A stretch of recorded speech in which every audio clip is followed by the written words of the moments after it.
त्रेतायुग का समय था। धरती पर धर्म और अधर्म के बीच संघर्ष अपने चरम की ओर बढ़ रहा था। समुद्र के बीचों बीच बसी स्वर्णमयी लंका अपनी भव्यता, शक्ति और वैभव के कारण तीनों लोकों में प्रसिद्ध थी।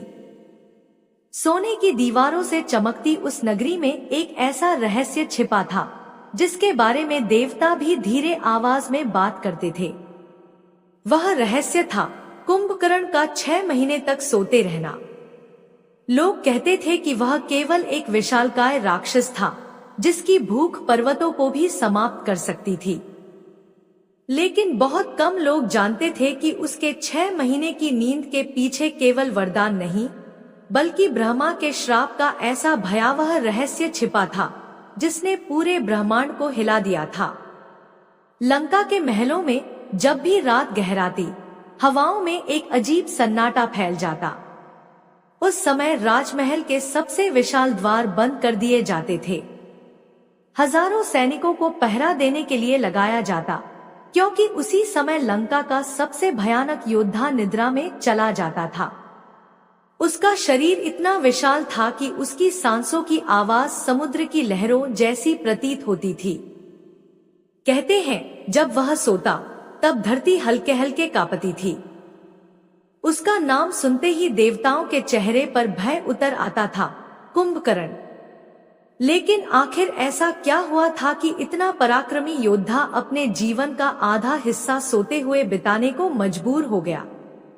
क्या यह केवल एक वरदान था या फिर उसके पीछे कोई ऐसा अपराध छिपा था जिसे इतिहास ने दबा दिया? बहुत समय पहले की बात है। ऋषि विश्रवा के आश्रम में 3 भाई एक साथ बड़े हो रहे थे, रावण, विभीषण और कुंभकर्ण। तीनों अलग थे। रावण अत्यंत महत्वाकांक्षी था, विभीषण धर्मप्रिय और कुंभकर्ण असाधारण शक्ति का स्वामी।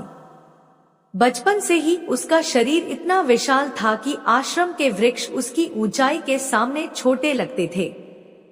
लेकिन उसके भीतर केवल बल ही नहीं था, बल्कि अद्भुत बुद्धि भी थी। वह वेदों और शास्त्रों का ज्ञाता था। कई बार ऋषि स्वयं उसकी बुद्धिमत्ता देखकर चौंक जाते थे। कुंभकर्ण भोजन बहुत करता था, लेकिन उसका मन युद्ध से अधिक ज्ञान में लगता था। वह अक्सर अपने पिता से ऐसे प्रश्न पूछता जिनका उत्तर देना कठिन हो जाता। एक दिन उसने पूछा, यदि देवता धर्म के रक्षक हैं, तो फिर असुरों को हमेशा अधर्म का प्रतीक क्यों माना जाता है? क्या जन्म ही किसी के भाग्य का निर्णय कर देता है? उस प्रश्न को सुनकर आश्रम में मौन छा गया। ऋषि विश्रवा समझ गए कि यह बालक साधारण नहीं है। उसके भीतर केवल बल नहीं, बल्कि ब्रह्मांड को समझने की क्षमता भी है। लेकिन यही क्षमता भविष्य में देवताओं के लिए सबसे बड़ा भय बनने वाली थी। समय बीतता गया। तीनों भाई युवावस्था में पहुंचे। रावण के भीतर सत्ता की भूख बढ़ती जा रही थी। वह केवल लंका का राजा नहीं बनना चाहता था, बल्कि तीनों लोकों पर अधिकार चाहता था। उसने अपने भाइयों से कहा, यदि हमें देवताओं से अधिक शक्तिशाली बनना है, तो हमें ऐसा वरदान प्राप्त करना होगा जिसे कोई तोड़ न सके। रावण की बात सुनकर विभीषण शांत रहे, लेकिन कुंभकर्ण की आंखों में एक अजीब चमक दिखाई दी। वह जानता था कि तपस्या से ब्रह्मांड की सबसे बड़ी शक्तियां प्राप्त की जा सकती हैं। और फिर शुरू हुई वह तपस्या जिसने देवताओं को भयभीत कर दिया। तीनों भाई हिमालय की गुफाओं में पहुंचे। वहां उन्होंने कठोर तपस्या आरंभ की। वर्षों तक उन्होंने भोजन त्याग दिया। उनके शरीर कमजोर होने लगे, लेकिन उनकी तपस्या की अग्नि और प्रचंड होती गई। रावण ने अपने सिर काट काट कर अग्नि में समर्पित किए। विभीषण ने भगवान विष्णु का ध्यान किया। लेकिन कुंभकर्ण की तपस्या सबसे विचित्र थी। वह महीनों तक बिना हिले एक ही स्थान पर बैठा रहता। उसकी आंखें बंद रहती और शरीर पर्वत जैसा स्थिर हो जाता। धीरे धीरे उसकी तपस्या से ऐसी ऊर्जा उत्पन्न होने लगी कि प्रकृति असंतुलित होने लगी। जंगलों के पशु भयभीत होकर भागने लगे। समुद्र में तूफान उठने लगे। यहाँ तक कि देवलोक तक उसकी तपस्या की अग्नि पहुंच गई। देवताओं की सभा बुलाई गई। देवराज इंद्र चिंतित थे। उन्होंने कहा, यदि कुंभकर्ण को असीम शक्ति का वरदान मिल गया तो वह तीनों लोकों का विनाश कर सकता है। एक देवता ने कहा, रावण महत्वाकांक्षी है, लेकिन कुंभकर्ण उससे कहीं अधिक खतरनाक है, क्योंकि उसके पास केवल बल नहीं, बुद्धि भी है। यह सुनकर सभी देवता भयभीत हो उठे। आखिर निर्णय लिया गया कि ब्रह्मा स्वयं उनकी तपस्या पूर्ण होने पर वरदान देंगे, लेकिन उससे पहले कुछ करना आवश्यक था। उधर कुंभकर्ण की तपस्या अपने अंतिम चरण में पहुंच चुकी थी। उसकी ऊर्जा इतनी प्रचंड हो गई थी कि कई ऋषियों ने भविष्यवाणी कर दी थी कि यदि उसे मनचाहा वरदान मिला तो देवताओं का अस्तित्व खतरे में पड़ जाएगा। फिर वह दिन आया जब ब्रह्मा प्रकट हुए। आकाश प्रकाश से भर उठा। तीनों भाइयों ने अपनी आंखें खोली। वर्षों की तपस्या सफल हो चुकी थी। सबसे पहले रावण ने अमरता मांगी। ब्रह्मा ने नियमों का हवाला देकर उसे अस्वीकार किया, लेकिन उसे देवताओं और दानवों से अजय होने का वरदान दे दिया। फिर विभीषण की बारी आई। उसने धर्म और भगवान के प्रति अटूट भक्ति मांगी। ब्रह्मा प्रसन्न हुए और उसे आशीर्वाद दिया। अब सबकी निगाहें कुंभकर्ण पर थी। देवताओं के हृदय की धड़कनें तेज हो चुकी थी, क्योंकि वे जानते थे कि यदि उसने इंद्रासन या अमरता मांग ली तो विनाश निश्चित है। कहते हैं, उसी क्षण देवराज इंद्र ने देवी सरस्वती से प्रार्थना की।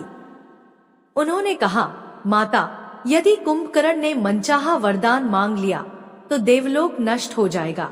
देवी सरस्वती कुछ क्षण मौन रहीं। फिर उन्होंने कहा, यदि यह ब्रह्मांड की रक्षा के लिए आवश्यक है तो मैं उसकी वाणी पर प्रभाव डालूंगी। जैसे ही कुंभकर्ण बोलने के लिए आगे बढ़ा, एक अदृश्य शक्ति उसकी जिह्वा पर आ बैठी। उसका विशाल शरीर ऊर्जा से कांप रहा था। वह कहना चाहता था, इंद्रासन, अर्थात इंद्र का सिंहासन, लेकिन उसके मुंह से निकला निद्रासन। पूरा ब्रह्मांड कुछ क्षणों के लिए शांत हो गया। ब्रह्मा की आंखों में गहरी गंभीरता उतर आई। उन्होंने कहा, तथास्तु। जैसे ही यह शब्द निकला, देवताओं ने राहत की सांस ली, लेकिन कुंभकर्ण स्तब्ध रह गया। उसे समझ आ गया कि उसके साथ छल हुआ है। उसने क्रोध से आकाश की ओर देखा। उसकी गर्जना से पर्वत कांप उठे। उसने कहा, यह अन्याय है। मैंने वर्षों तक तपस्या की और मेरे साथ छल किया गया। उसका क्रोध इतना भयंकर था कि कई देवता भयभीत होकर पीछे हट गए। तभी ब्रह्मा ने गंभीर स्वर में कहा, कुंभकर्ण, तुम्हारी शक्ति इस सृष्टि के संतुलन के लिए खतरा बन चुकी थी। यदि तुम्हें इच्छित वरदान मिल जाता तो तीनों लोक विनाश की ओर बढ़ जाते, लेकिन कुंभकर्ण शांत नहीं हुआ। उसने कहा, यदि देवता अपनी सत्ता बचाने के लिए छल करें तो फिर धर्म और अधर्म में अंतर क्या रह जाता है? उस प्रश्न का उत्तर किसी के पास नहीं था। ब्रह्मा कुछ क्षण तक मौन रहे। फिर उन्होंने कहा, तुम्हारी तपस्या महान थी, इसलिए मैं तुम्हें पूर्ण श्राप नहीं दूंगा। तुम 6 महीने तक निद्रा में रहोगे और केवल 1 दिन के लिए जागोगे। उस समय तुम्हारी शक्ति अद्वितीय होगी। यह सुनते ही कुंभकर्ण के भीतर का क्रोध और बढ़ गया। उसे समझ आ गया कि उसका जीवन अब कभी सामान्य नहीं रहेगा। वह संसार का सबसे शक्तिशाली योद्धा होकर भी अपनी ही चेतना का कैदी बन चुका था। लेकिन कहानी यहीं समाप्त नहीं होती।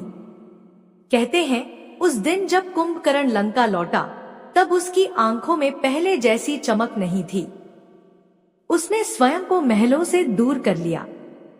कई बार वह समुद्र किनारे घंटों बैठा रहता और लहरों को देखता रहता। रावण ने उसे समझाने की कोशिश की, लेकिन कुंभकर्ण के भीतर कुछ बदल चुका था।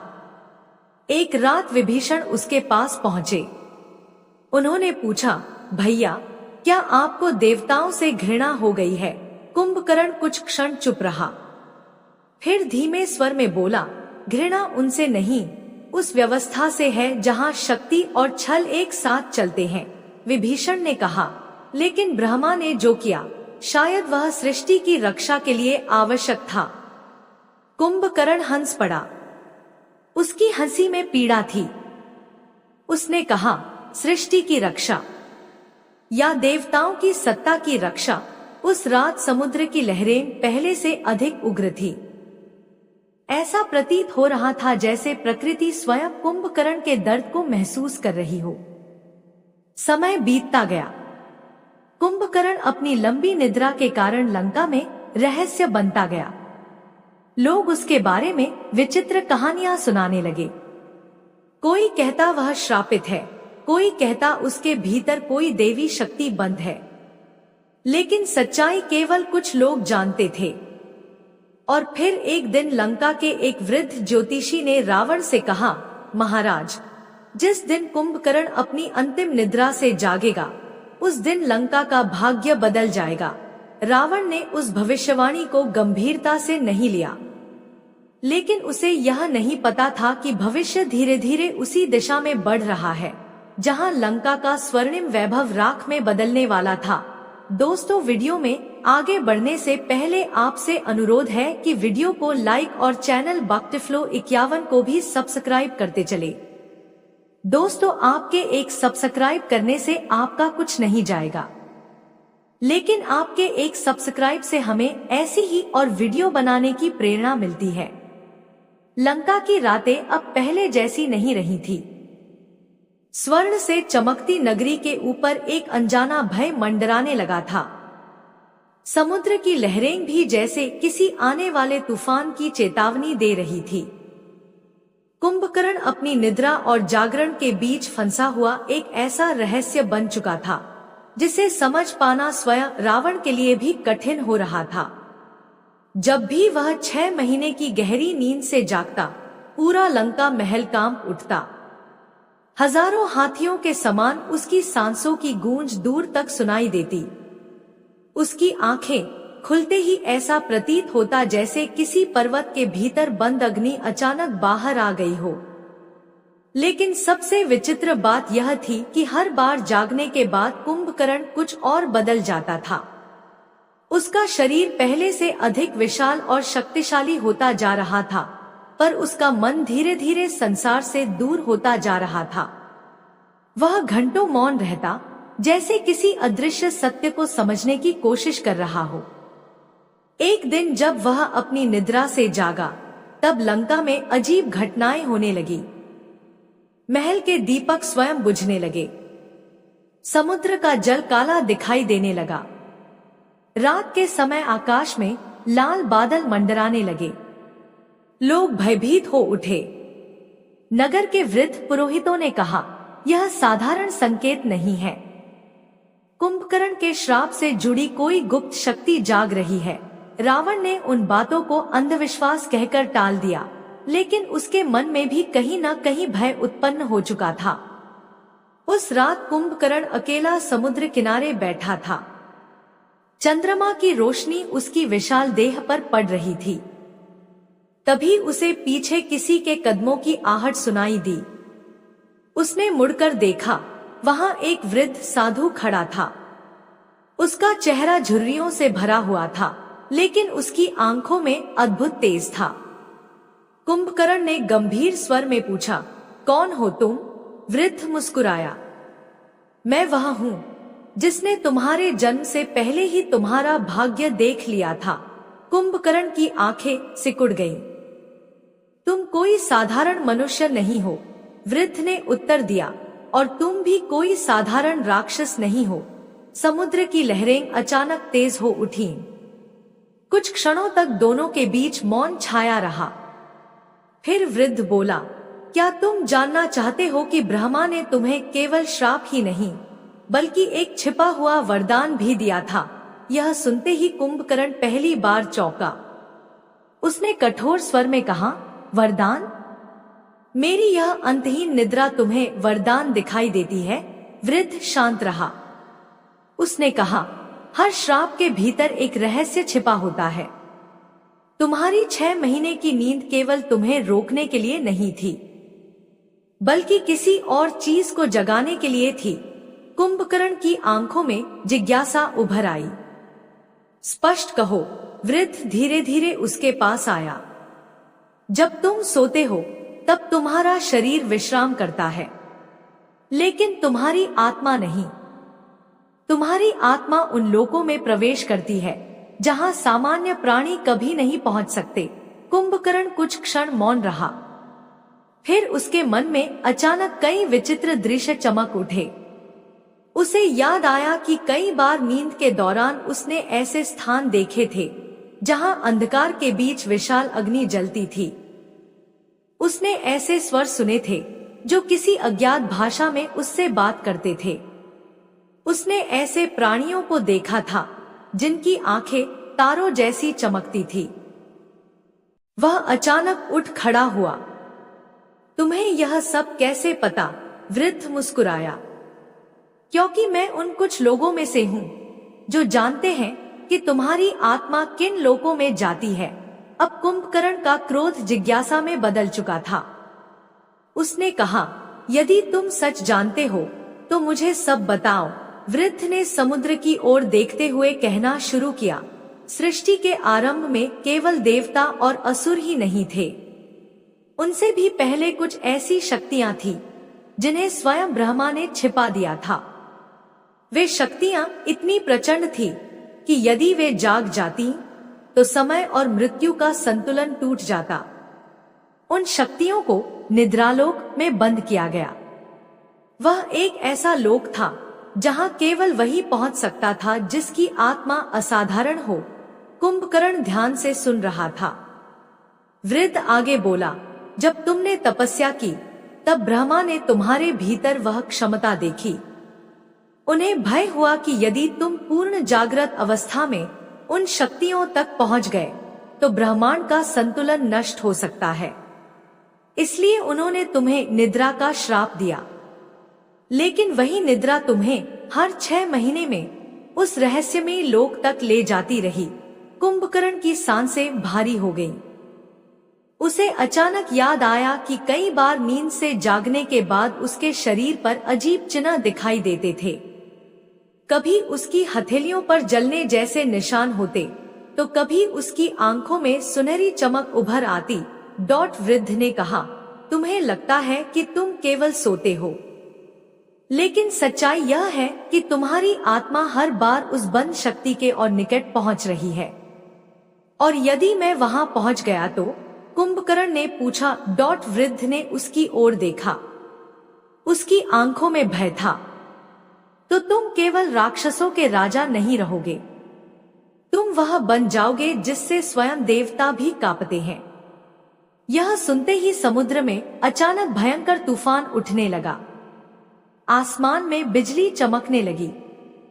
ऐसा लग रहा था जैसे प्रकृति स्वयं इस रहस्य को सुनकर विचलित हो उठी हो।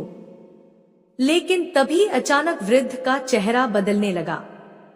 उसकी आंखों में तेज बढ़ गया। उसका शरीर प्रकाश से भर उठा।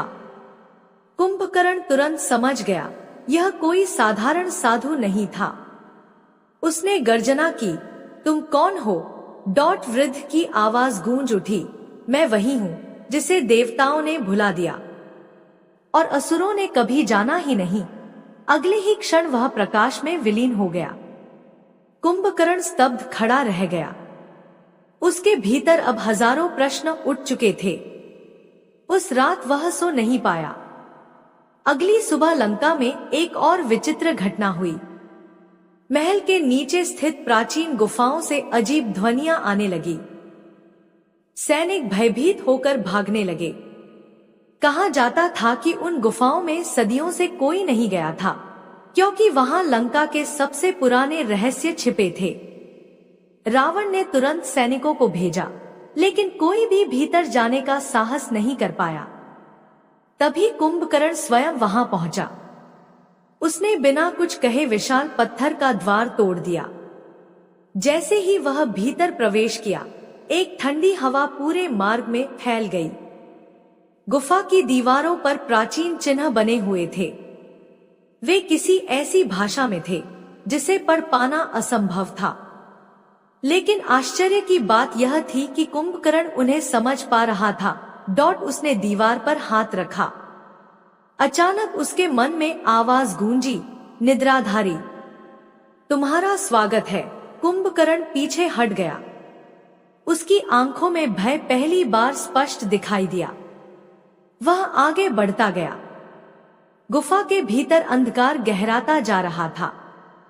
फिर अचानक उसे एक विशाल द्वार दिखाई दिया, जिस पर 3 आंखों वाला एक विचित्र चिन्ह बना था। जैसे ही उसने उस द्वार को छुआ, उसके सामने एक भयानक दृश्य उभर आया। उसने देखा, आकाश जल रहा है। देवता युद्धभूमि में गिरे पड़े हैं। समुद्र रक्त से लाल हो चुका है और उन सबके बीच एक विशाल छाया खड़ी है, जिसकी आंखें अग्नि की तरह जल रही हैं। कुछ क्षण बाद कुंभकर्ण ने महसूस किया कि वह छाया कोई और नहीं, स्वयं वही है। वह घबराकर पीछे हट गया। तभी फिर वही आवाज गूंजी, जब अंतिम निद्रा टूटेगी तब विनाश जन्म लेगा। गुफा अचानक कांपने लगी, पत्थर टूटने लगे। कुंभकर्ण तेजी से बाहर निकला। बाहर आते ही उसने देखा कि पूरा लंका महल भय में डूबा हुआ है। आसमान में काले पक्षियों का झुंड मंडरा रहा था। समुद्र की लहरें पहले से अधिक उग्र हो चुकी थी। रावण ने उसके पास आकर पूछा, अंदर क्या देखा तुमने? लेकिन कुंभकर्ण कुछ नहीं बोला। क्योंकि पहली बार उसे एहसास हुआ था कि उसका श्राप केवल उसकी नींद नहीं, बल्कि आने वाले विनाश की शुरुआत है। उसके बाद से कुंभकर्ण और भी बदल गया। उसने युद्ध अभ्यास बंद कर दिया।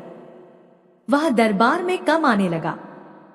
कई बार वह अकेले जंगलों में चला जाता और घंटों ध्यान में बैठा रहता। लोग कहते थे कि वह किसी अदृश्य शक्ति से बातें करता है, लेकिन सच्चाई इससे भी अधिक भयावह थी। हर बार जब वह आंखें बंद करता, उसे वही दृश्य दिखाई देता, जलता हुआ आकाश, टूटी हुई लंका और स्वयं उसका विकराल रूप। धीरे धीरे उसे महसूस होने लगा कि उसकी आत्मा पर किसी और शक्ति का प्रभाव बढ़ रहा है। कभी कभी उसकी आंखें अचानक लाल हो जाती, उसकी आवाज बदल जाती, यहाँ तक कि उसकी भूख भी असामान्य हो चुकी थी। एक रात विभीषण उसके कक्ष में पहुंचे। उन्होंने देखा कि कुंभकर्ण अंधेरे में बैठा है और उसकी आंखों से हल्की सुनहरी रोशनी निकल रही है। विभीषण घबरा गए। भैया, आपको क्या हो रहा है? कुंभकर्ण ने धीरे धीरे सिर उठाया। उसकी आवाज भारी और अनजान लग रही थी। वह मुझे बुला रहा है। कौन? विभीषण ने कांपते हुए पूछा। कुछ क्षण तक मौन छाया रहा। फिर कुंभकर्ण बोला, निद्रालोक का स्वामी। दोस्तों, वीडियो में आगे बढ़ने से पहले आपसे अनुरोध है कि वीडियो को लाइक और चैनल बक्टिफ्लो 51 को भी सब्सक्राइब करते चले। दोस्तों, आपके एक सब्सक्राइब करने से आपका कुछ नहीं जाएगा, लेकिन आपके एक सब्सक्राइब से हमें ऐसी ही और वीडियो बनाने की प्रेरणा मिलती है। विभीषण के शरीर में सिहरन दौड़ गई। कक्ष के भीतर जल रहे दीपक अचानक बुझने लगे। बाहर समुद्र की लहरें महल की दीवारों से टकरा रही थी, जैसे प्रकृति स्वयं किसी अदृश्य भय से कांप रही हो। कुंभकर्ण की आंखों में जो सुनहरी चमक थी, वह धीरे धीरे और प्रचंड होती जा रही थी। उसकी सांसें भारी थी और उसकी आवाज किसी गुफा की गूंज जैसी प्रतीत हो रही थी। विभीषण ने धीमे स्वर में पूछा, यह निद्रालोक का स्वामी कौन है? कुछ क्षणों तक कुंभकर्ण मौन बैठा रहा। फिर उसने कहा, मैं नहीं जानता, लेकिन हर बार जब मैं सोता हूँ, वह मेरे और करीब आ जाता है। पहले उसकी आवाज केवल दूर से सुनाई देती थी, लेकिन अब वह मेरे भीतर उतरने लगी है। विभीषण भयभीत हो उठे। उन्होंने तुरंत मंत्रों का जाप शुरू किया, लेकिन जैसे ही वे भगवान विष्णु का नाम लेने लगे, कुंभकर्ण के चेहरे पर पीड़ा उभर आई। उसने अपना विशाल सिर पकड़ लिया और गर्जना की। उसकी आवाज इतनी भयंकर थी कि महल की दीवारों में दरारें पड़ गईं। बस करो, कुंभकर्ण चिल्लाया। विभीषण रुक गए। उन्होंने पहली बार महसूस किया कि उनके भाई के भीतर कुछ ऐसा जाग चुका है जिसे रोकना आसान नहीं होगा। उसी रात लंका के आकाश में एक विचित्र घटना हुई। पूर्णिमा का चंद्रमा अचानक रक्त के समान लाल हो गया। नगर के ज्योतिषी भय से कांप उठे। मंदिरों की घंटियां बिना किसी के छुए स्वयं बजने लगी। लोग अपने घरों से बाहर निकल आए। हर दिशा में केवल एक ही चर्चा थी, कोई महान विनाश आने वाला है। रावण ने तुरंत सभा बुलाई। महल में सभी मंत्री, योद्धा और विद्वान उपस्थित हुए, लेकिन सभा में एक अजीब भय पसरा हुआ था। रावण सिंहासन पर बैठा था, लेकिन उसके चेहरे पर चिंता स्पष्ट दिखाई दे रही थी। उसने कहा, लंका में जो कुछ हो रहा है उसका कारण क्या है? सभा में मौन छा गया। तभी एक वृद्ध तांत्रिक आगे बढ़ा। उसका शरीर कमजोर था, लेकिन आंखों में भयावह गंभीरता थी। उसने कहा, महाराज, यह सब कुंभकर्ण के श्राप से जुड़ा है। रावण की आंखें लाल हो उठीं। स्पष्ट कहो, वृद्ध बोला। बहुत समय पहले जब ब्रह्मा ने कुंभकर्ण को निद्रा का श्राप दिया था, तब उन्होंने केवल उसे रोकने का प्रयास नहीं किया था, उन्होंने उसके भीतर छिपी उस शक्ति को भी बंद किया था जो सृष्टि के आरंभ से पहले की है। सभा में फुसफुसाहट फैल गई। रावण ने कठोर स्वर में पूछा, कैसी शक्ति? वृद्ध ने कांपते हुए उत्तर दिया, निद्रालोक की शक्ति। वह लोक जहां समय भी सो जाता है, जहां ऐसी आत्माएं बंद हैं जिन्हें देवताओं ने कभी नष्ट नहीं कर पाया। यह सुनते ही विभीषण का चेहरा पीला पड़ गया। उन्हें तुरंत कुंभकर्ण की बातें याद आ गई। वृद्ध तांत्रिक ने आगे कहा, यदि वह शक्ति पूरी तरह जाग गई तो कुंभकर्ण केवल योद्धा नहीं रहेगा, वह विनाश का द्वार बन जाएगा। रावण क्रोध से उठ खड़ा हुआ। कोई शक्ति मेरे भाई को नियंत्रित नहीं कर सकती, लेकिन उसके शब्दों में भी अब पहले जैसा आत्मविश्वास नहीं था। उधर कुंभकर्ण अपने कक्ष में अकेला बैठा था। उसके भीतर अजीब संघर्ष चल रहा था।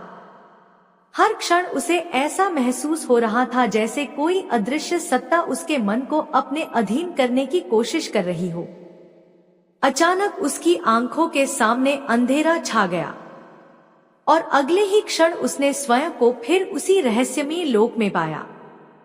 चारों ओर घना अंधकार था। जमीन दिखाई नहीं दे रही थी, केवल दूर दूर तक नीली अग्नि जल रही थी। हवा में हजारों आवाजें गूंज रही थी। आ गए तुम? वही भारी आवाज फिर सुनाई दी। कुंभकर्ण ने गर्जना की, सामने आओ। अचानक अंधकार के बीच दो विशाल आंखें प्रकट हुईं। वे आंखें किसी सूर्य की तरह चमक रही थी। फिर धीरे धीरे एक विशाल आकृति प्रकट हुई। उसका शरीर धुएं और छाया से बना हुआ था। उसके सिर पर विचित्र मुकुट था और उसकी पीठ से काले प्रकाश की लपटें निकल रही थी। कुंभकर्ण ने पहली बार भय महसूस किया। वह आकृति बोली, मैं निद्रालोक का स्वामी हूं, वह जिसे ब्रह्मा ने स्वयं कैद किया था। तुम मुझसे क्या चाहते हो? कुंभकर्ण ने पूछा। आकृति हंसी। उसकी हंसी से पूरा लोक कांप उठा। तुम्हारी आत्मा मेरे द्वार की चाबी है। कुंभकर्ण स्तब्ध रह गया। आकृति ने कहा, जब ब्रह्मा ने तुम्हें श्राप दिया तब उन्होंने गलती कर दी। उन्होंने तुम्हारी शक्ति को रोकने के लिए तुम्हें निद्रा में भेजा। लेकिन उसी निद्रा ने तुम्हें मेरे लोक से जोड़ दिया। झूठ, कुंभकर्ण गर्जा। यदि यह झूठ है, आकृति बोली, तो हर बार तुम्हारी शक्ति क्यों बढ़ती जा रही है? हर बार तुम्हारी आंखों में यह अग्नि क्यों जलती है? कुंभकर्ण के पास कोई उत्तर नहीं था। आकृति धीरे धीरे उसके निकट आई।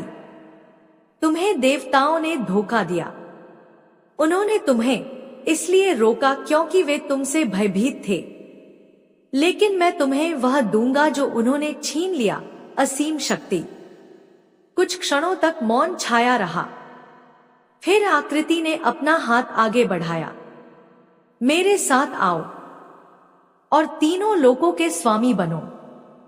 कुंभकर्ण के भीतर संघर्ष शुरू हो गया। उसके मन में वर्षों का अपमान, छल और पीड़ा उमड़ने लगी। उसे वह क्षण याद आया जब देवताओं ने उसकी वाणी बदल दी थी। उसे याद आया कि कैसे उसकी तपस्या का फल उससे छीन लिया गया था। लेकिन तभी उसके भीतर कहीं विभीषण की आवाज गूंजी, धर्म केवल शक्ति में नहीं, निर्णय में होता है। कुंभकर्ण ने आंखें बंद कर ली। उसने महसूस किया कि यदि उसने यह प्रस्ताव स्वीकार किया तो शायद वह संसार का सबसे शक्तिशाली प्राणी बन जाएगा। लेकिन उसके बाद क्या बचेगा? धीरे धीरे उसने आंखें खोली और कहा, मैं किसी का दास नहीं बनूंगा। निद्रालोक का स्वामी क्रोधित हो उठा। उसकी आंखों की अग्नि भड़क उठी। तो फिर तुम नष्ट हो जाओगे। अचानक पूरा लोक कांपने लगा। हजारों छायाएं कुंभकर्ण की ओर बढ़ने लगी। उनकी चीखें इतनी भयावह थी कि आकाश फटता हुआ प्रतीत हो रहा था। लेकिन तभी कुंभकर्ण के भीतर कुछ जाग उठा। उसकी देह से तेज प्रकाश निकलने लगा। पहली बार उसे एहसास हुआ कि उसके भीतर केवल अंधकार नहीं, बल्कि एक दिव्य शक्ति भी छिपी है। निद्रालोक का स्वामी चौंक उठा। यह असंभव है। कुंभकर्ण की आवाज गूंज उठी, तुमने मुझे कमजोर समझा, लेकिन मेरी आत्मा किसी लोक की कैदी नहीं है। अचानक उसके शरीर से निकला प्रकाश पूरे निद्रालोक में फैल गया। छायाएं जलने लगी। अंधकार पीछे हटने लगा। निद्रालोक का स्वामी क्रोध से गर्जना करने लगा, लेकिन अब उसकी शक्ति कमजोर पड़ रही थी। उसी समय वास्तविक संसार में भी विचित्र घटनाएं होने लगी। लंका के ऊपर काले बादल फटने लगे। समुद्र की लहरें शांत होने लगी। मंदिरों की घंटियां अचानक रुक गईं। विभीषण ने आकाश की ओर देखा और कहा, भैया संघर्ष कर रहे हैं। उधर निद्रालोक में कुंभकर्ण अपनी पूरी शक्ति से लड़ रहा था। उसका शरीर अग्नि की तरह चमक रहा था। निद्रालोक का स्वामी अंतिम बार चिल्लाया, यदि तुमने मुझे नष्ट किया तो तुम्हारा अस्तित्व भी समाप्त हो जाएगा। कुंभकर्ण कुछ क्षणों के लिए रुक गया। तभी उसके मन में एक सत्य उभरा। वह समझ गया कि ब्रह्मा ने उसे केवल श्राप नहीं दिया था, बल्कि उसे एक जिम्मेदारी भी दी थी। उसे उस अंधकार को रोकने के लिए चुना गया था जिसे कोई देवता नियंत्रित नहीं कर सकता था। उसकी आंखों में अब क्रोध नहीं, शांति थी। उसने कहा, यदि मेरी निद्रा इस सृष्टि की रक्षा के लिए थी तो मैं उसे स्वीकार करता हूँ। यह कहते ही उसने अपनी सारी शक्ति एकत्र की और निद्रालोक के स्वामी पर प्रहार कर दिया। अचानक पूरा लोक प्रकाश से भर गया। एक भयंकर विस्फोट हुआ और अगले ही क्षण सब शांत हो गया। जब कुंभकर्ण ने आंखें खोली, वह फिर अपने कक्ष में था, लेकिन अब उसकी आंखों की सुनहरी चमक समाप्त हो चुकी थी। उसके चेहरे पर वर्षों बाद शांति दिखाई दे रही थी। विभीषण तुरंत उसके पास आए। भैया, क्या हुआ? कुंभकर्ण धीमे से मुस्कुराया। अब मुझे सब समझ आ गया। क्या? कुंभकर्ण ने आकाश की ओर देखा। ब्रह्मा ने मुझे दंड नहीं दिया था। उन्होंने मुझे उस अंधकार का रक्षक बनाया था जो संसार को समाप्त कर सकता था। विभीषण मौन रह गए। कुंभकर्ण ने आगे कहा, मेरी 6 महीने की नींद वास्तव में एक युद्ध थी, ऐसा युद्ध जिसे कोई देख नहीं सकता था। उस दिन के बाद कुंभकर्ण बदल गया। अब वह अपनी निद्रा से भयभीत नहीं होता था, उसने उसे स्वीकार कर लिया था। वह समझ चुका था कि हर शक्ति का उद्देश्य केवल विजय नहीं होता, कुछ शक्तियां केवल संतुलन बनाए रखने के लिए जन्म लेती हैं। और शायद इसी कारण इतिहास ने उसे केवल एक सोने वाले राक्षस के रूप में याद किया, क्योंकि संसार कभी यह जान ही नहीं पाया कि जब वह सोता था तब वास्तव में वह पूरे ब्रह्मांड को विनाश से बचाने के लिए लड़ रहा होता था। प्रिय दर्शकों, आज की वीडियो यहीं तक। आशा करते हैं कि आज की वीडियो से आपके उन सारे सवालों के जवाब मिल गए होंगे जो कि आज तक आपके दिमाग में घर बनाकर रखे थे। प्रिय दर्शकों, आज की वीडियो आपको कैसी लगी? आशा करते हैं कि आज की वीडियो आपको जरूर पसंद आई होगी। दोस्तों, आज की वीडियो आपको पसंद आई हो तो वीडियो को लाइक करें और कमेंट में जय श्री राम अवश्य लिखें। और ऐसी ही रहस्यमयी वीडियो देखने के लिए हमारे चैनल भक्तिफ्लो 51 को सब्सक्राइब करके बेल आइकन अवश्य दबाएं, ताकि आपको ऐसी ही रहस्यमयी वीडियो आपके पास सबसे पहले पहुंच सके। जय श्री राम। धन्यवाद।